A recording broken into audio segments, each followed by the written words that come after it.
Welcome to Discourse. That's Retha. That's Tony. And today we're talking about Lily of the Valley by Rebecca Lebron.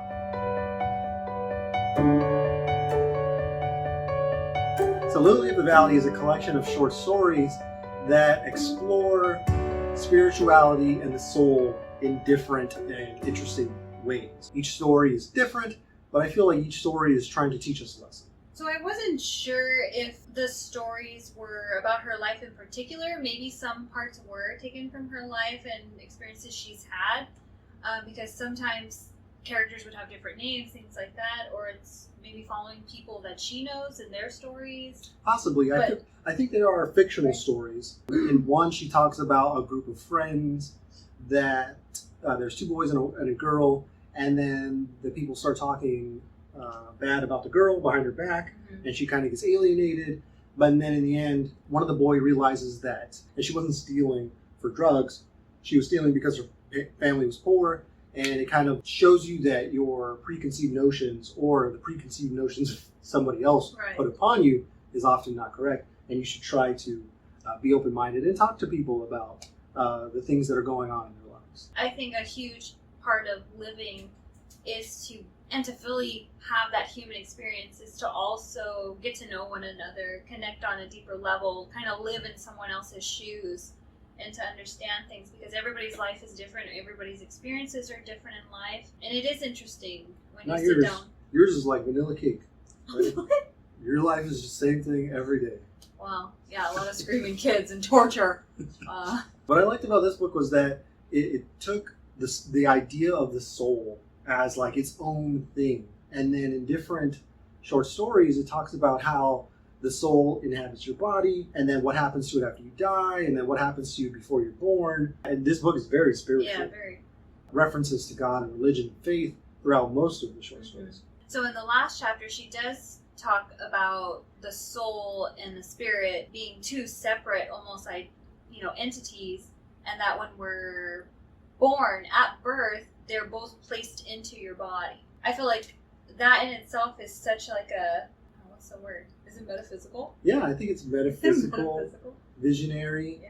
It's definitely ethereal, right? I would say, right? Yeah. These stories often are abstract, and they're talking about the idea of the soul and the universe and people as an idea. What I like about these stories is they're short and like potent, right? Like they get their idea across, and then you're moving on to the next story. A lot of them are spiritual, but I think I'm going back to that one story where there's talking about three kids, or they're all friends, and the girl is kind of alienated because they're talking bad about her behind her back. And it's one of the few stories that have a bit of dialogue in it, right? Because in most of the stories, the author is talking directly to the audience as the narrator. But in this one, there's a bit of dialogue, and it's pretty funny. It made me laugh because it captures how teens talk. In this short story, it's called Judging Others, right? It's a good title because that's kind of what it's about. So in this one, Kevin said, "Hi, Shannon. What's up, girl? You're looking so fine with your bad self." She looked at Kevin with an attitude, then said, "Who's your friend?" He said, "Curtis, and he's from Georgia." "Hi, Curtis, I'm Shannon." Kevin said to Shannon, "Watch it, girl." Shannon said, "Talk to the head." She was with a New York attitude and also a hottie. Kevin liked that about Shannon. Right? That is so funny. I think I enjoyed that more, you reading it than anything. That was hilarious. I know. So I'm reading all of these like metaphysical, kind of like spiritual short stories. And then you get this boy, "Hey, hottie." Yeah. And then we get this short story of these three teens in, I believe it's like Brooklyn or New York. They just have like these total New York street dialects that you could imagine. And it was just funny to go from spiritual to like street kids. Right. It's so funny. And then there's another one. So again, this was like a one-off for me. It was funny and engaging, and it also taught a good lesson. But there's other ones, like there was another short story I read about giving change to the homeless, the needy on the street that are asking for change, right? So a lot of people just walk by them because they don't want to give them change. In this short story, it talks about how giving change can be a euphemism for something else. Helping somebody else out giving them some things that you're not needing, a lot of things that you throw away, you could give to a homeless person or a needy person as change, right? That's the change that you would give them. Oh, so you mean not just the coins, the change, but actually giving them a change in their life. Yeah, so there's a lot of good layers in this story. So what was your favorite short story? I think out of all the ones that I read, I think I enjoyed, it was chapter 11. It was titled Time, and it just talks about like the constructs of time. So in that chapter, she discusses a lot about time, like as it being like this linear construct. So this collection of short stories is entitled Lily of the Valley. What is Lily of the Valley? That's what I was asking myself before I started reading this. And in one of the short stories, in the very beginning of the short stories, we get an explanation of what the idea of Lily of the Valley is. Okay, good. So let me read that. This short story is entitled The Valley Field. The valley field is this world. The lake in the valley is our body. The lily in the valley lake is our soul. Our body houses our soul, which lives in this world. So I'm glad I got to read that quote, because that is a really good encapsulation of how metaphysical and spiritual these short stories are, or at least the majority of them are. This is written by Rebecca Lebron. She's an immigrant, and she explains in the beginning of all of this that oh my God, it's so heartbreaking story too, of her life. Like when she was a child, she liked to write, but her parents thought she was writing notes to like boys and stuff. And they were like, don't write notes to boys. And she would have to like hide her writings and like sometimes like destroy them. She would crumple the paper up and put it in her mouth and eat them. It's so sad. It was heartbreaking. And then she goes on to explain how she finally left that situation because it was bad. She immigrated to another country, and then she started writing. I believe it was freehand, because then she explains how her daughter actually helped her turn this into a digital format. Her daughter helps her, which I think is awesome. Great job helping your mother turn this into a digital book. And I just had these ideas of her and her daughter sitting together late at night, like in the kitchen, and she's explaining to her daughter, like, enter this, and her daughter's asking her questions about all these interesting things her mother wrote. And that had to have been a powerful connection between mother and daughter in that situation where they're sharing these stories that their mother wrote. I suppose maybe at the very beginning, like her real life story, I connected with the most, just because I like you said, you could see it, you could feel those moments happening between them. And it's such a beautiful and amazing thing, especially with her not having the greatest family, relationship with her parents, and growing up, having that with your own children is pretty magical in itself.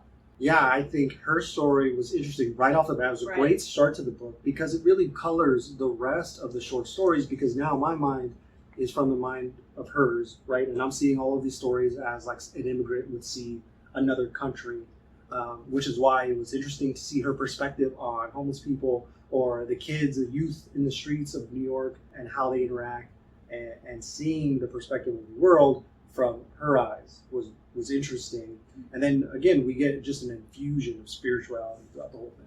And I also find that older generations too are much more spiritual and religious. She very much so is, and I kind of enjoyed listening to all the questions that she has and all the answers that she has for herself, and how she is very dedicated to her faith.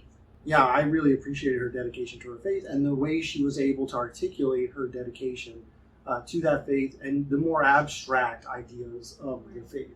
Again, the idea of the soul and things like that. She explains it in very flowery language in very different ways. And it's all very interesting. And I liked that the stories were very short. Some of them were like a page or 2 pages. Some of them ended up being a little bit longer, a couple of pages, but some of them were short. And I can imagine you reading these like while you're waiting in line or waiting for the bus or something like that.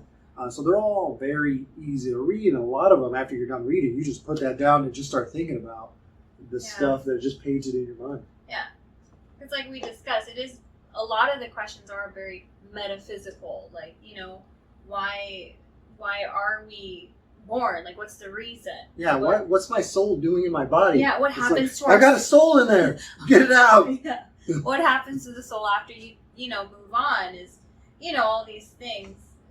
Everybody has all these questions. So I feel like the book and all the short stories have not only morals, but also these types of questions, which gets you thinking. Yeah, it's all very interesting. A lot of things that she explained, I didn't even consider or imagine until she explained it. And the very last chapter, was really cool how she talks about, your soul and your spirit, they're waiting around before it gets put into your body at birth. Like, they're just waiting around in, this world. Like, everybody's soul, everybody's spirits, they're intermingling, they're talking, they're chatting, they're forming connection. So it got me thinking, okay, people are basically just reborn by their souls and their spirits. And so when you meet someone and you feel like you've known them forever, I think that's what it is. You really have known them. They used to hang out in the past. And they used to go out for drinks. And so now, that's why you feel so connected with strangers or with people that you meet, and they become such, integral parts of your life, because they always have been, not on this plane, not on this planet, but spiritually and through your soul in that other world. I think they call that kindred spirits, right? Yeah, kindred spirits. I actually really enjoyed that last chapter when I was reading.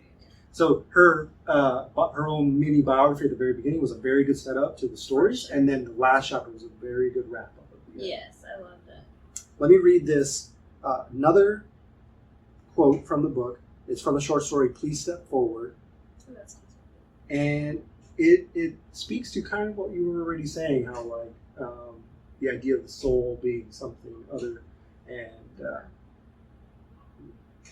I don't know, just the idea of the soul is just its own animated thing in the world. Yeah. And she explains it in so many different colorful ways that I am just completely failing at. So if you're you're failing and I want to know, then just read this book, because it's really good. So here's a quote. "The soul knows things our minds never dream of. Only if our soul wants our mind to know something will it make our spirit remember." Right? So again, the body, the soul, different, and your soul will whisper things to you that you have never considered before. And that's kind of like what you were talking about, kindred spirits, or something that just inside of you, and you're like, where did that come from? Yeah. It probably came from your soul. Yes. And that actually reminds me of one of the other chapters where, she was talking about following your life purpose and fulfilling your life's journey. But you have to listen to your soul. You have to listen to the wind and this incredibly spiritual connection with your soul and the elements, and just to understand your purpose and the truth of your inner self, to live your life not only as a good person, do good things, live rightfully or what have you, but also find your meaning, your soul and your spirit's purpose. I thought that was a really interesting chapter, and I kind of connected with that a lot, because I feel like as I'm getting older, I'm feeling more and more spiritual, because we didn't grow up very religious, so I never really had that part. But spiritually, I get it. There has to be more to life than just what is here. Spiritual stuff, being connected with the universe, whether it be with science and all these magical type of things, I truly feel like I'm starting to get closer and closer to that as I get older. And so I really connected with the spiritual part of this book. Got me thinking a lot, and it makes me want to question more and to think more like that, abstract. Yeah, I thought this was a great book as well, to get you thinking about the soul, the idea of the soul, that you have one, where it might have been before it came to you. It's all very interesting ideas that, like I said, when you read them, it's great that it's a short story, because I needed to put it down and just let my mind wander about what was just said. And digest it all. Yeah, and you need time to digest it all.